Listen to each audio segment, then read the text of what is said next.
जय शिवराय मित्रांनो, मी सुशील कैलास गणोरे स्वागत करतो तुमचं पुन्हा एकदम नवीन मोहिमेमध्ये. मित्रांनो, आज आपण घेतो आहे दुर्ग भंडार किल्ल्याची मोहीम घेतो आहे.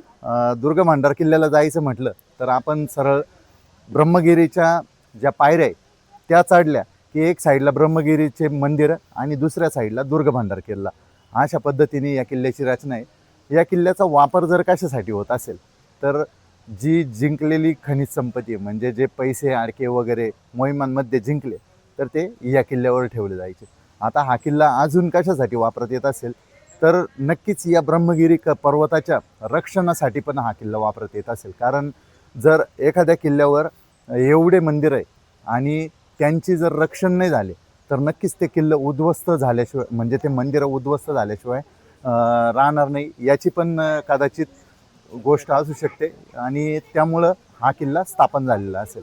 त्यानंतर आपण जर बघितलं तर ज्या मोगल काळामध्ये मोगलांनी बरेचसे मंदिरं फोडून काढले होते का जे त्या मोहिमेवर गेले की तिथले मंदिरं वगैरे धार्मिक स्थळं सगळे फोडून काढायचे. तर त्या दृष्टीने आपण जर बघितलं तर या किल्ल्याचा ऐतिहासिक वारसा तो पण असू शकतो की या ब्रह्मगिरी पर्वताची रक्षण करणे. अशा पद्धतीने या किल्ल्याची थोडीशी माहिती आहे.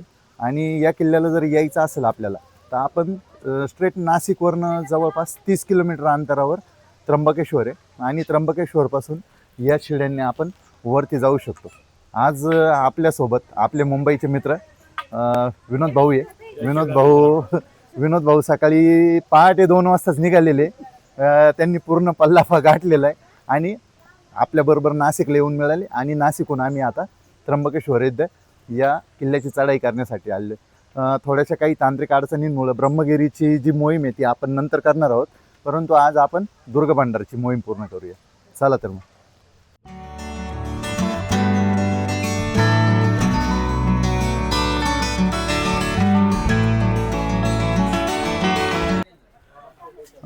पायऱ्या चढणं सुरू झाल्यावरच आपल्याला मध्ये टोल नाका लागतो. गाड्यांना टोल नाके असतात, आता माणसांना पण टोल नाके.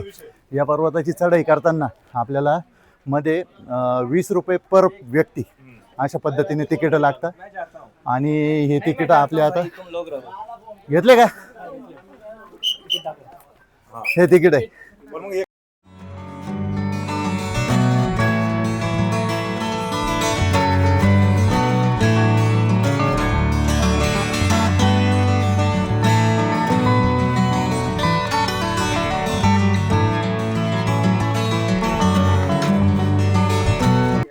खालून वर येताना प्रत्येकाच्या हातामध्ये लाकूड आहे. वरती जाताना खूप मोठ्या प्रमाणात माकडं आहे, म्हणजे जे आपले पूर्वज मानता येईल त्यांना खूप मोठ्या प्रमाणात आहे. आणि ते आपले जवळ असलेलं खाद्य वगैरे ओढण्याचा प्रयत्न करतात, म्हणजे आपल्याला नाही त्रास देते, त्यांची पोटाची जी उपजीविका आहे ते भागवण्यासाठी ते आपलं खाद्य ओढतात. आणि त्याच्यात जर आपण त्यांना त्रास दिलाच तर मग त्यांचं शस्त्र बाहेर काढतात आणि आपल्याला जोडतात. मित्रांनो, या वनक्षेत्रामध्ये आपल्याला जर कोणकोणते प्राणी बघायला मिळत असतील तर त्याचा हा बोर्ड दिसतो आपल्याला इथं. म्हणजे हे सर्व या ब्रह्मगिरी पर्वताच्या डोंगर रांगेमध्ये दिसतात आपल्याला. 1 नंबरला दिलेलं आहे त्यांनी बिबट्या, 2 नंबर तरस, ससा, कोल्हा, मुंगूस, त्याच्यानंतर नाग, घोणसा, असे 2-3 प्रकारचे नाग आहे. घोणस आणि माळीण हा एक प्रकार जास्त अवघड आहे, चपळ असतो जास्त. खारुताई आणि मोर असे या 8 प्रकारचे जवळपास प्राणी या जंगलामध्ये बघायला मिळतात. याल तर थोडंसं व्यवस्थित या, चप्पल न घालता बूट वगैरे घालून या, स्वतःचं संरक्षण स्वतः करा. या पद्धतीने या पर्वताची आपण चढाई करा, जेणेकरून आपणही व्यवस्थित राहाल, सुरक्षित राहाल आणि त्या वन्य प्राण्यांनासुद्धा कुठली अडचण येणार नाही. आणि माळीण म्हणजे हिरव्या रंगाची हे असते, कसं बोलतो तुला, माळीण हा साप आहे ना, हिरव्या रंगामध्ये असून शक्यतो तो झाडावरती असतो आणि तो सहसा तुमच्या डोळ्यांना दिसण्यात येत नाही आणि त्यामुळे त्याचा सर्पदंश करण्याचे जे चान्सेस आहेत ते जास्त असतात. त्याच्याबरोबर जो घोणस हा प्रकार दिलेला आहे, घोणस हा अति अग्रेसिव्ह सापामध्ये येतो आणि त्याचा जो बाईट झाला तर त्याच्यापासून म्हणजे वाचण्यासाठी जो टाईम पिरियड आहे तो फार कमी आहे. त्यामुळे जेव्हा पण आपण अशा ठिकाणी याल तिथे हे एक म्हणजे जंगल आहे, झाडी आहे, त्यावेळेला स्वतःची काळजी घ्या. आजूबाजूला निरीक्षण करा की आपल्या आजूबाजूला असे कोणते प्राणी आपल्या पायाखाली येणार नाही त्याचे. खूपच चांगली माहिती दिली विनोद भाऊ. आनंद वाटला ह्या माहिती एकदा परत आपणाला हा बोर्ड दाखवतो आणि आपण पुढे चालूया.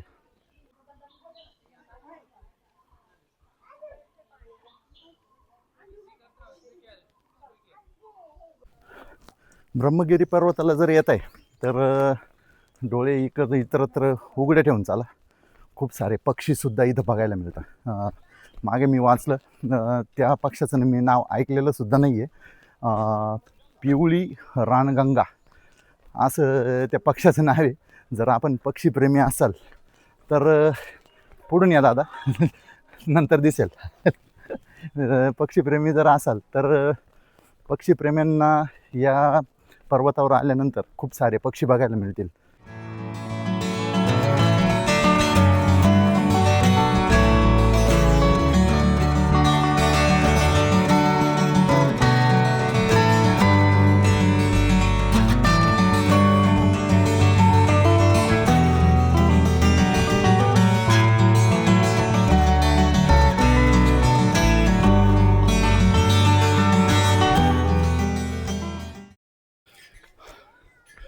ब्रह्मगिरी पर्वताला जाण्यासाठी पहिला जो मार्ग होता तो या साईडनी इथं होता आणि त्याच्यानंतर इकडच्या बाजूनी एक मार्ग दिसतोय.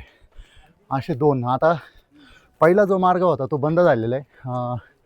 त्याच्या बाजूलाच एक नवीन मार्ग तयार केलेला आहे आता, जो सेफ वाटतो. पायऱ्या व्यवस्थित आहे, रेलिंगची हे केलेली तिथं. ज्या पद्धतीने इथं रेलिंग दिसते त्याच पद्धतीने तिथंसुद्धा व्यवस्थितरित्या रेलिंग वगैरे केलेले आहे. अशा पद्धतीने चढाई आहे आणि पर्यटकांना सेफ जाता येईल अशी चढाई केलेली आहे आता.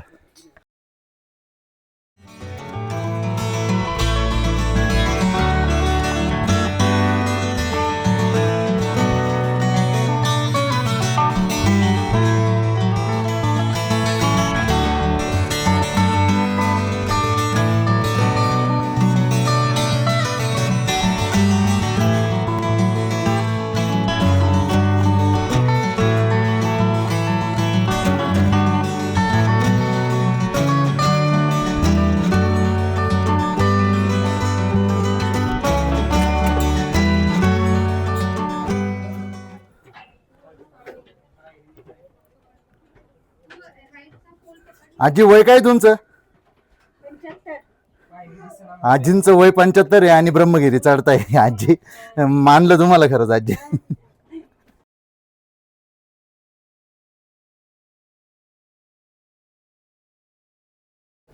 मित्रांनो, मागच्या बाजूला ही दिसत असेल तर प्रत्येक किल्ल्यावर आपण बघत असतो की तिथे सैनिकांना बसण्यासाठी, म्हणजे जे दरवाजाच्या रक्षणासाठी सैनिक बसलेले असतात त्यांच्यासाठी एक चावडी बनवलेली असते. ही मागच्या बाजूला एक आहे आणि इकडच्या बाजूनी दुसऱ्या बाजूनी सुद्धा ही एक चावडी बनवलेली.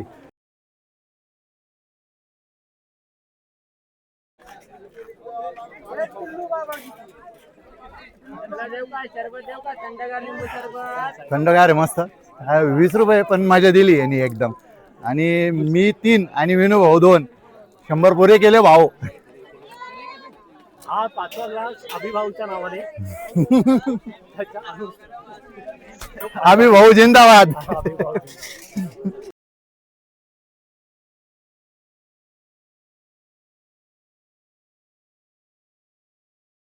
खालून चढत आल्यानंतर आपण या पठारी भागावर येतो.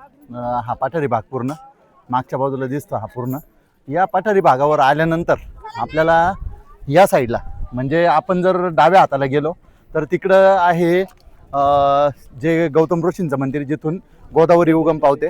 आणि उजव्या हाताला गेलो तर या साईडला आपल्याला दिसतंय इकडे या साईडला तर हे आहे शंकरांनी, जिथं भगवान शंकरांनी ज्या जटा आपटलेल्या आहे तिथं ते मंदिर आहे. आणि तिथूनच पुढे एक आपल्याला एक छोटा पायवाट लागती. त्या पायवाटेने पुढे गेल्यानंतर आपल्याला दुर्ग भांडार किल्ल्याच्या दिशेने जाता येतं. तर आपण आता इथून खाली उतरायचं आहे आपल्याला. खाली उतरून त्या मंदिराच्या बाजूला जायचं आणि मंदिराच्या बाजूने दुर्ग भांडार किल्ल्यावर.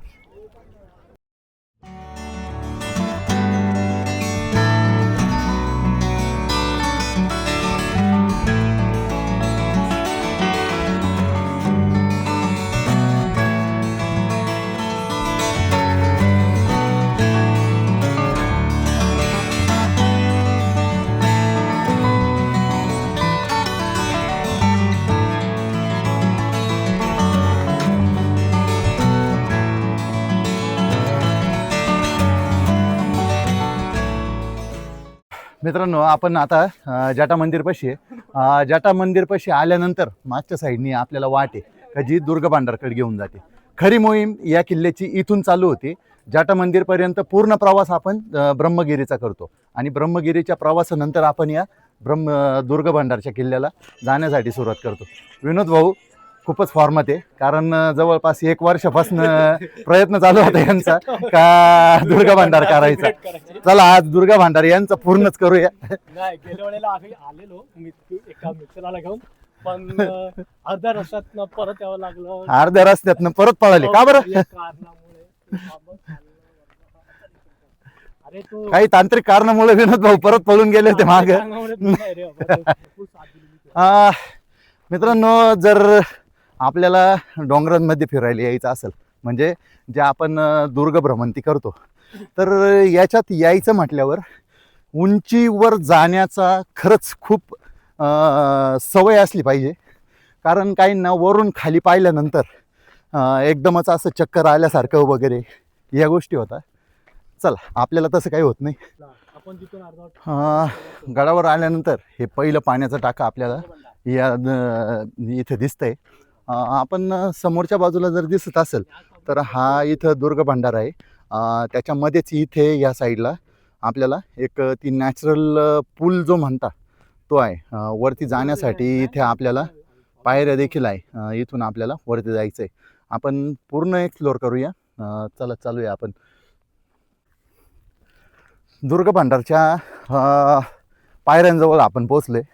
जो थर्रक पॅच चालू होतो दुर्ग भांडारचा, म्हणजे थर्रक पायऱ्या वगैरे जो थर्र अनुभवण्यासाठी मिळतो आपल्याला, तो इथून सुरू होतो. ही खाच आहे. या खाचेतून आपल्याला आता समोरच्या बाजूने उतरायचं आहे. ही पूर्ण खाच खालपर्यंत जाते आणि त्या नॅचरल पुलापाशी जाते. विषय हा आहे की ड्रोन उडवण्याचा प्रयत्न केला. हवा इतकी आहे की ड्रोन चालला होता वरती, लगेच लँड केला पटकन दिवशी, नाही तर ड्रोन घ्यायला खाली जायला लागला असता आपल्याला. नशीब चांगलं की तो जागीच लँड केला लगेच. आता आपण किल्ल्याच्या दिशेने जाऊया. याच्याविषयी थोडी सविस्तर माहिती. म्हणजे सविस्तर माहिती असं, म्हणजे अशी तर माहिती नाही, म्हणजे नेमका त्याचा इतिहास नाही सांगू शकणार. पण म्हणजे हे ज्या पायऱ्या ज्या पद्धतीने बनवल्या आहेत, म्हणजे आताचा जो हे बोलतो नाही का स्ट्रक्चरल इंजिनियर, पूर्ण त्याच्या सेंटीमीटर मिलीमीटर जो मेजरमेंट घेऊन जे कोरीव काम जसं करतात, तर त्यावेळेला काही तशा म्हणजे आधुनिक साहित्य नसताना सुद्धा या पायऱ्या कोरण्यात आलेल्या आहेत. पूर्णपणे ह्या कातळात कोरलेल्या पायऱ्या. जर आपण पूर्णपणे आणि पूर्णपणे खालपर्यंत कसं जाता येईल त्याची सुद्धा मेजरमेंट सह आखणी केलेली आहे. असं नाही की नुसतं चाललंय आणि काहीतरी करून ठेवलेलं आहे. आपण बघू शकतो की कातळ कोणत्या पद्धतीने खोदलेलं आहे आणि पायऱ्या कोणत्या पद्धतीने दिसत आहे आपल्याला. आपण आता त्या पायऱ्या उतरण्यास सुरुवात करूया.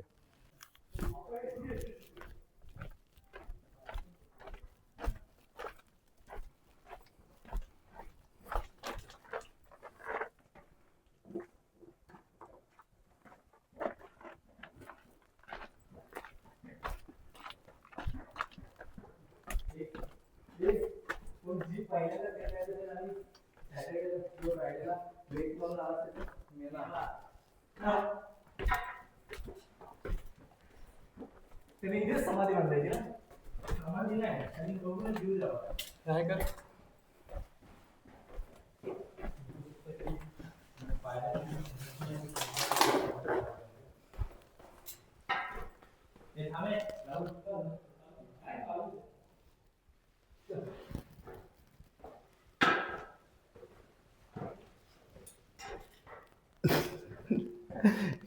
कुठपर्यंत वर जाल.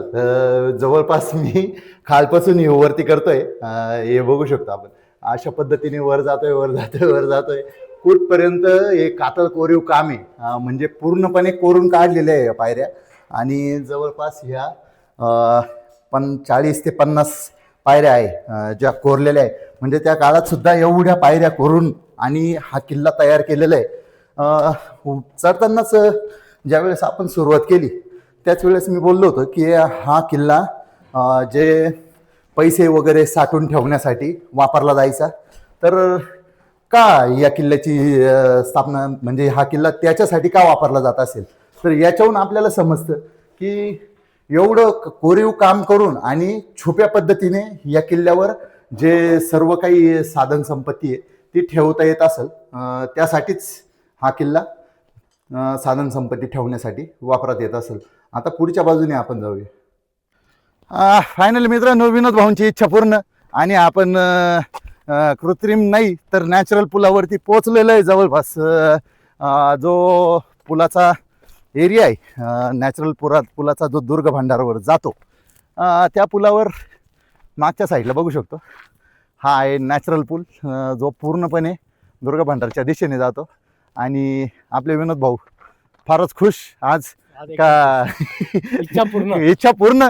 भाऊ इथून पुढे डायरेक्ट ढागात. मित्रांनो, फायनली आपण दुर्ग भांडारच्या ज्या नॅचरल पुलावरती पोहोचलेलो आहे, हाच तो नॅचरल पूल, जो म्हणजे निसर्ग निर्मित पूल म्हणतात याला, जो निसर्गाने तयार करून दिलेला आहे.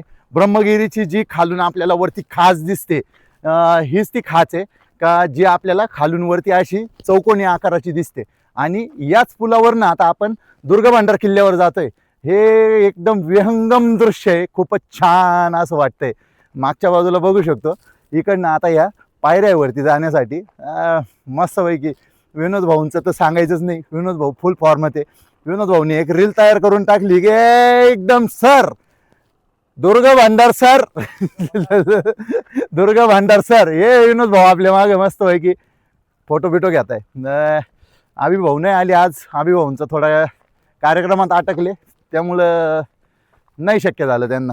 पण मस्त वाटतंय की आयुष्यामध्ये असे जे अनुभव येतात ते आपल्याला खूप काही धडे शिकून जातात. या पुलावरती आल्यानंतर काही वेगळेच अनुभव मिळत आहे, जिथे आपल्याला खाच म्हणजे जी इकडनं दरी आणि आपण त्याच्यावरनं चालतोय, तर ही एक वेगळीच अनुभूती आहे. एवढ्या उंचावरती येण्यासाठी पण धाडस लागतं, जे धाडस आपण प्रत्येक ठिकाणी करतो. दुर्ग भांडार एक अतिशय थक्क करणारा किल्ला आहे, ज्यावरती येण्यासाठी पहिल्यांदा आपण त्या भुयारातून आलो.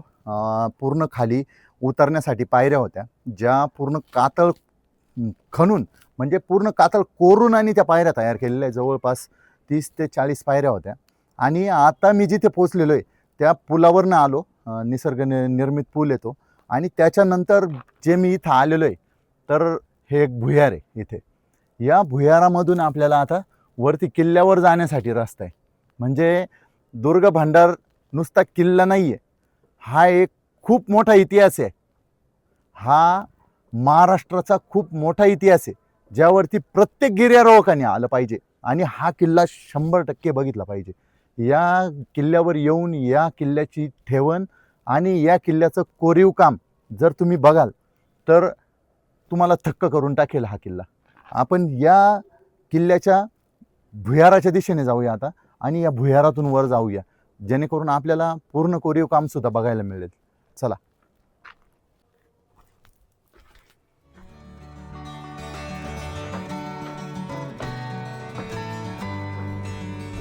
हे आहे दुर्ग भांडारचं कोरीव काम. पूर्णपणे आपण वरपर्यंत बघू शकतो. हे कोरीव काम कुठपर्यंत.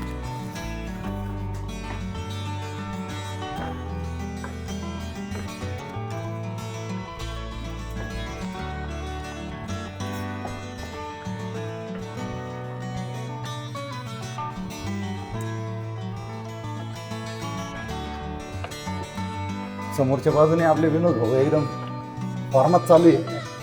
विनोद भाऊ एकदम जोशात. कस काय? मस्त मजेत.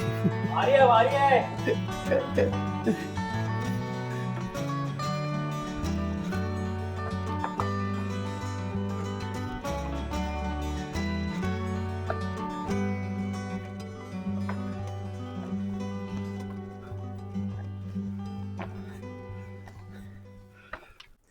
त्या काळात बांधणीसाठी कुठलंही आधुनिक तंत्रज्ञान नव्हतं किंवा म्हणता येईल की मशनरी नव्हत्या.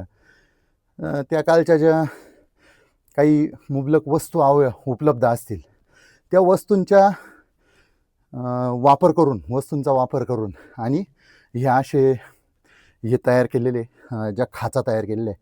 आता मी तर म्हणतो ही खाच जवळपास 2-3 परस म्हणजे 21 फुटाची जवळपास 21 फुटाला मी तर म्हणतो जास्त असेल. एवढी मोठी खाच खालपर्यंत खोदायची. आणि महत्त्वाची गोष्ट एखादं कातळ जर चॉईस करायचं आहे का ज्याच्यातून आपल्याला भुयारी मार्ग वर न्यायचा आहे तर त्याचीसुद्धा कला त्या काळी अवगत होती. जे बिल्डर्स होते त्यांच्याकडं तीसुद्धा कला होती की या कातळात हा दरवाजा किंवा ह्या पायऱ्या आपण जर खोदल्या तर त्या सक्सेसफुल होऊ शकतात. म्हणजे यशस्वीरित्या आपण इथून जो किल्ल्यावर जाण्याचा मार्ग आहे हा तयार करू शकतो. विचार करा की आपण बरेचसे गोमुखी दरवाजे बघितले, काही दरवाजे सापडते नाही. मागच्या व्हिडिओमध्ये जे पॉडकास्ट टाकलं होतं मी त्याच्यामध्ये आपण बऱ्याचशा सातमाळातील किल्ल्यांची ठेवण होती, त्यांचे दरवाजे होते, त्यांची जाण्याच्या वाटा होत्या, या संदर्भात आपण चर्चा केली. पण या किल्ल्यावर ज्यावेळेस येतो गोमुखी दरवाजा नाही, काहीच नाही. डायरेक्टली उतरण्यासाठी जे भुयार म्हणतात ते भुयार आहे. तर या भुयाराला सापडताच येणार नाही अशा पद्धतीने हे भुयार आहे. पूर्ण सपाट एरिया आहे आणि त्या सपाट एरियामध्ये हे भुयार खालच्या बाजूला आहे. आपण विचार करू शकतो की त्या काळातसुद्धा या गोष्टी इतक्या तत्परतेने करायचे का जेणेकरून शत्रू जर आपल्या किल्ल्यावर आक्रमण करत असेल तर ते आक्रमण हाणून पाडण्याची जी ताकद होती आपल्या सैन्यामध्ये म्हणा की ज्यांनी हा किल्ला बांधला. दुर्ग भांडार किल्ल्याला येण्यासाठी जी मजा येते ती काही वेगळीच आहे. पूर्ण रस्ते दुर्ग भांडारचे एकदम ॲडव्हेंचरस आहे. मजा येते चालायला. पण एक हे सांगतो, सजेस्ट करेल की ज्यांना खरंच उंचीचा प्रॉब्लेम असेल त्यांनी दुर्ग भांडारला येऊ नका किंवा 2-4 जणं सोबत घेऊन या जेणेकरून ते तुम्हाला सावरू शकतात की ज्यांना सवय उंचीची. कारण 4,500 फुटावरती यायचं आणि खाली दरीत बघायचं चक्कर येऊन पडलं तर कसं व्हायचं तुमचं. तर सजेस्ट करेल की 2-4 जणं बरोबर घेऊन या. आमच्या विनोद भाऊंचे मित्र होते, ते निम्म्या रस्त्यातूनच मागं पळाले होते मागच्या वेळेस. मागे मी तुम्हाला आत्ता सांगितलं की विनोद भाऊ निम्म्यातून मागं गेलेले, त्याच कारणामुळे गेले होते. मित्रांनो गडावर फिरलो, पण आपल्याला हे 2 पाण्याचे टाके दिसले. या साईडनी एक आहे आणि इकडून एक आहे. आता मुद्द्याची गोष्ट म्हणजे या पाण्याच्या टाक्याला इथं एक होल तयार केलेलं आहे. कदाचित असू शकतं की ते मशाल वगैरे लावण्यासाठी पाण्याच्या टाक्याजवळ तसं प्रकार असू शकतो. आणि इकडे या साईडनी एक खाच खोदून ठेवलेली आहे. पण ही एक खाच आहे, ही कशासाठी असू शकते सांगता येणार नाही. आता सध्या स्थितीत ती नाही, कोरीवच आहे आपल्याला दिसतंय तिथं. पण कशासाठी ते सांगता येणार नाही. पण आपण या किल्ल्यावर आता हे 2 धरून म्हणजे टोटल 3 पाण्याचे टाके बघितलेले. तिन्ही पाण्याचे टाके हे कोरीव पाण्याचे टाके, हे सुद्धा कातळात कोरलेले पाण्याचे टाके. साईडनी थोडीशी तटबंदी पण दिसते. ही तटबंदी आहे या किल्ल्याची. म्हणजे त्या काळात या किल्ल्याला बऱ्या अंशी तटबंदीसुद्धा असेल. आपण बघू शकतो हे दगड जे आहे ते तटबंदीचेच दगड आहे. आपण आता पुढच्या बाजूनी थोडंसं राहिलेलं आहे आपलं, तिकडे जाऊया आणि बघूया काय अजून.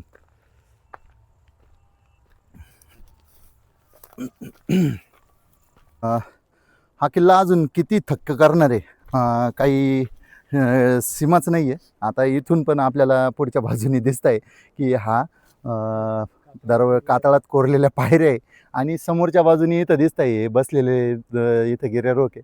तर तिथं सुद्धा तो बुरुज तयार केलेला आहे. या पुढच्या साईडने आपण जाऊया. म्हणजे 3 ठिकाणी कातळात कोरीव पायऱ्या आपल्याला या किल्ल्यावरती बघायला मिळाल्या.